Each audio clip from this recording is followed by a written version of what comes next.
కానీ గురువు దైవం దగ్గరికి తీసుకెళ్తాడు. Thank you masters.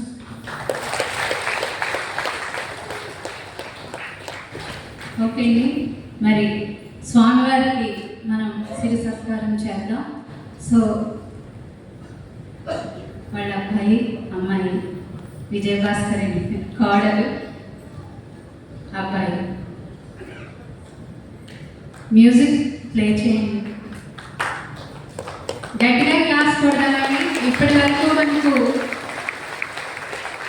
తల్లి గురించి, తండ్రి గురించి, అలాగే గురుదేవులు కూడా మనకి ఎంత ముఖ్యమో, తల్లి యొక్క బాధ్యతని, తండ్రి యొక్క బాధ్యతని రెండింటిని తీసుకొని మనల్ని ఇంత వారుగా తయారు చేశారని, మనకి ఎంతో అద్భుతమైనటువంటి ప్రవచనాన్ని ఇచ్చి మనకి ఇంత అద్భుత జ్ఞానాన్ని ఇచ్చారు. మరి వీరికి గట్టిగా క్లాస్ కొట్టుకుంటూ